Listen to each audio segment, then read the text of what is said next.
Hi, I'm Kevin Hill, and as you can tell, we're out here in the desert again, doing another landscape in nature. And of course, if you've been enjoying these and you want to see more, be sure to leave a like and subscribe for future painting videos. All right, let's get started.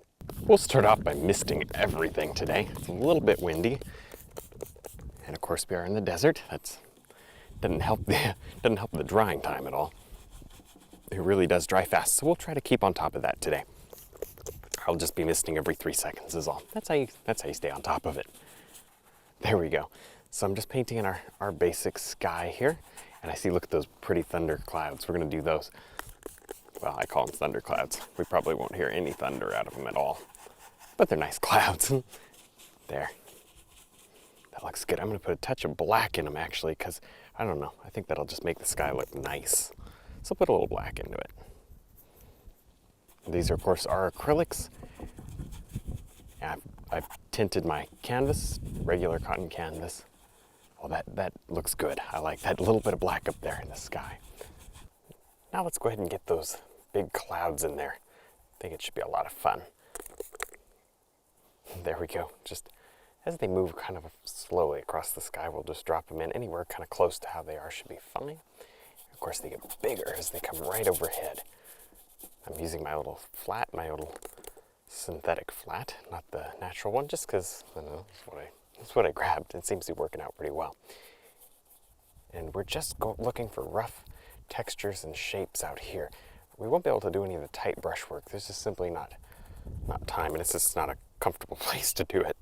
So we'll wait and we'll do that back in the studio where we got our normal setup. We won't be so off that way. And all I really want to do out here in nature is capture, wipe it with your finger, capture just the feeling of the light, the contrast, and the color. Get that nailed and I'm going to be happy. Because that's really all I need. And I can tighten up the brushwork as soon as we get back. That's easy. There we go. Look at that, just drop in these beautiful colors of the cloud. I'm just looking up, I'm kind of going off that way too. Everything's not just in front of me that I'm painting. I'm kind of soaking it in from all around, which is, of course, very fun. Lots of water up here. We need more mist. That way it'll kind of feather out those clouds a little better. Nice. A little more color. Lots of wispy edges on these clouds. Lots of wispy edges. Soft. You try to get soft edges with your acrylics. Not always the easiest thing in the world to do. There. That's pretty. Now, if we, miss a highlight or whatever, we can come back and do that later. I'm just got to get this done. Now, as I'm sure you noticed before, I went ahead and blocked in a basic sketch. Actually, I toned this canvas slightly differently. It was very red. I toned it more of a sand color, obviously. And then I began to kind of work out some shapes. The bug just landed on my canvas. Good thing it's already dry. Just began to work out some shapes. And this will help because we want to get this in relatively quick. It is a little bit of a race here. Not to rush the art. I'm not going to rush this painting. Just a matter of getting it done here so that we can take it back and finish it. Nicer brushwork and all that good stuff. So anyways, that establishes that mountain. Good. Fill in. Now these are rocks. These rocks are those right there. The ones straight in front of me. Oh, I'm also going to paint a Joshua tree on that side. But I see more of these rocks kind of poking through, but I want to do them. Let's do this. Just using the brush like this. So let me finish shaping this, and then we'll add a little highlight. The light's coming from the left working to the right.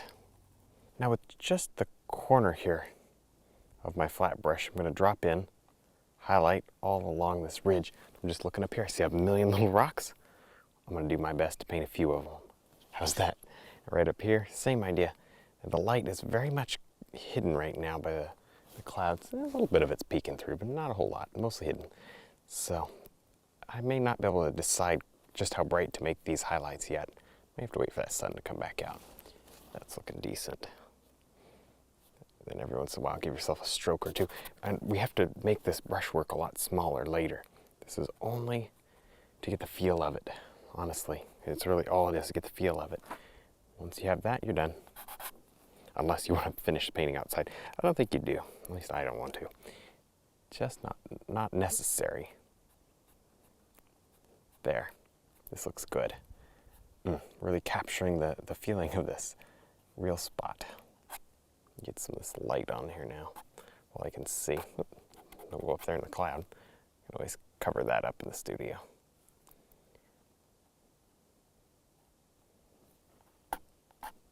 How's that? Looks better. Those little dabs of color back there are nice. Okay, let's let that sit for a minute. Now I'm going to work at just trying to sneak in some shading here. Actually, lots of shading to these rocks. Now these are close and those are far. You see, I pushed these back just by putting a wash of blue and white right over them. That pushes them right back. I just felt like they needed. In fact, I see a lot of shadow up in there, so that helps to represent the shadow. And now we're just blocking in the wonderful darks. Sneak those right in, spray the canvas, and run a little. You can't do that unless it's dry, otherwise it beads up, but run a little bit of that into the sand. Nice, look at that go. And then we want a couple of rocks, which are very easily accomplished, just a couple of strokes. Literally, they're just tiny and they don't matter. They just are not important to the painting, so get them in however which way, and you can straighten them out later. Actually, there's one here that's kind of cool. It sticks up like this, apart from all the other rocks. Kind of interesting. And that one gets a little sliver of light there. And then mostly kind of gets a shadow. That's good. That's good. Just work out your tones right here. Get them kind of established. Just a little light there. The light, remember, is coming up. You can even see my hand. Yeah. Pretty easy to tell where the light's coming from. Nice. What a reference painting, though, isn't it? If you haven't done this, give it a try. Get out in nature, even if it's your backyard. It's just fun to look at the tones. Let nature teach you how to paint. See this? Hit the right tones, the right variation of color. Now I'm mixing up a soft brown color. I'm looking over there because I'm going to paint a Joshua tree that's actually sitting right over here. Well, sitting, planted, you know, naturally growing right over there. All right, so I'm just mixing up this color, which I think is close. All right, I think that's good enough. We can always adjust the color later. And with this, let me just, well, I want this to be large, because let's face it, it's rocks. We need something to break it up. And actually, I've got a choice of like 1,200 Joshua trees. So let me just do one that kind of represents them pretty well. I've got my little angled filbert brush out here, because of course it draws lines like so amazing. So I'll just draw this little head. Yeah, that looks right. They have these little heads. And oh man, when they're blooming, they are nice. They have these long, like flowers are like that big, the flower clusters. Oop, there comes like a little wind. But anyway, really pretty. There we go. That looks good. We can do another one up here. This is all part of the same one. Good. Yeah, three's good. Three's a good number. All right. You want your paintings to be not symmetrical. And then I'm going with slightly muddier color, dragging it down. And these are going to be, if they're that tall, they should be ending right about here. Let's see, I should go look at how they go into the ground. There. And then this one literally connects right there. Nice. Okay, those heads are not big enough. Yeah, they need to be way bigger. So, hey, it's part of the being outdoors in nature, right? You get to look over and see, does it look right? Is that what I'm seeing? And if it's not, you change it. There, we can always play around with these when we get back in the studio. But for now, at least we got them established. Nice. It's a good brush for this, actually. And then as we're working on this, we can also jump over here. There's tons of bushes. Let's just drop in a few, just so that I remember to do them. We'll take some pictures of this area as well, so that we don't lose it. Well, that's all we're going to get done out here. We're going to take it back into the studio and finish it now. Well, now that we're back here in the studio, we're a little more comfortable. We can spend some time and really clean this up and add some more details. Let's get working on that. Now, we really could start anywhere we want. on this painting. I think I just want to jump right into the rocks. Looks like fun to me. I really like painting these rocks. Kind of sandstone rocks are a lot of fun. There we go, look at that. And there's one thing that I did not capture that I'm looking, see I have a photo here as well. And it's just, I think it's probably a screen grab of what you guys saw earlier. We did take some photos, but I don't know if can't even remember which one I'm using. It doesn't matter, it's of this scene, right? And I'm noticing that there's a lot of little bushes in here that I kind of missed. And I like the way that they help to push the rocks back, so I'm definitely going to be doing those. So just doing these short little jabs on the rocks though for now. I like this. This is good.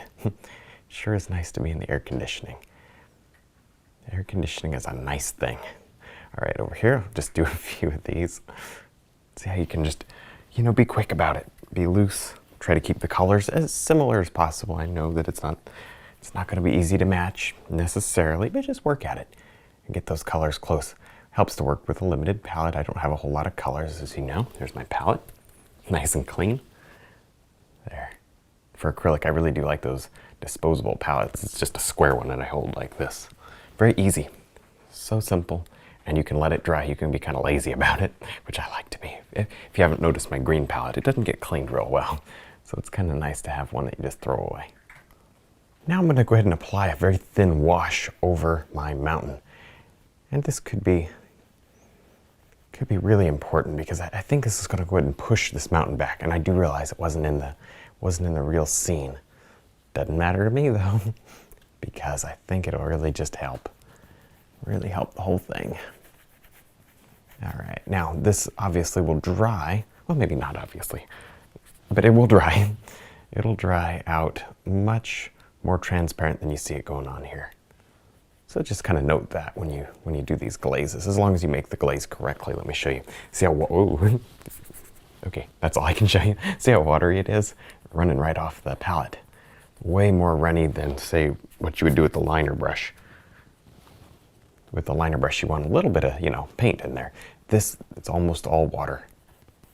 And see, that'll just push all that right back. Just blend it right up into the sky. Make sure your brush strokes are not too crazy. Everything's kind of smoothed out because the harsh brush strokes may end up showing through. All right, I'm hoping that'll dry out just, 2 or 3 shades darker. Should be perfect for us. Now let's go ahead and get some of this Joshua Tree action out here. I've finally changed my liner, and I think this is what we're going to need to do to get some good detail out on here. Now, these are generally fairly tan on the bottom. I got them too green outside, which is okay. We can fix it here. So I'm going to change to basically tan all the way up, and then the little heads are green. There we go. Some of this stuff is just simply easier done right now. Or I can stop and go get water or whatever else I want to do instead of sitting out there in the hot sun. Standing, actually. There we go. Anyway, this is kind of fun. A little bit tedious though, so I won't spend too long. Unless you like tedious things. Then you can have as much fun up here as you want. I might actually make one of these taller, just for the sake of doing something different. I don't know. We will see. Actually, you know what else? Maybe instead of that, maybe we could do 1 or 2 back in the background. That could be cool. I'll play around with that and I'll let you know what I decide. For now, we'll just get these things finished. I think we can get away with adding a little detail to this one I put back here with the little bristle brush. I think it'll work out well. Actually, I want another arm right here. There. That looks good. And then maybe another arm. If you haven't seen these, some of them are normal. Some of them are crazy. There you go. I'm painting the crazy one right now. There. This is really fun. I love these things. I see them all the time. Fun to actually get to paint them. You guys get to see what I see a lot. All right, let's see. Some green. About the only green on these things is on the top. Now I may, this wasn't springtime obviously, but I may put the spring flowers in. I don't know, they're really cool. If not today, then someday we'll do them. They have these crazy little, they're like a foot long flowers, cluster of flowers. And there we go. close enough. This one's further away. We don't need as much detail. Now I've got a nice soft green mixed up right here on our little flat brush. And I'm going to pull up and away like this, watch, to create little bushes and stuff. A little grass maybe, you know. Lots of dry grass around this area as well. Yikes. There we go. That looks good. So you can kind of seat some of your Joshua trees down. I like that. I think that makes it look more alive. And my picture here shows a lot of, you know, desert plants, like I said. So I think it'd be good to get these in. That's pretty. Oh, one on this side right here. That would help hold our, hold our attention into the frame instead of allowing it to kind of spill out. That would be a good thing. There. I'm just going to, use some dabbing strokes or whatever just to get us a little bush here. It's a little bigger, so I'm using different strokes. There, maybe some more action on this. So you see how you work around your paintings. This is how you enhance them. We get the colors and the tones nailed outside. We come back and we can really touch them up and make them sparkle, but without losing that taste of the outside that we get here. You can feel the differences. You can just feel in the paintings how they feel more natural. The colors feel natural. The layout, all that good stuff.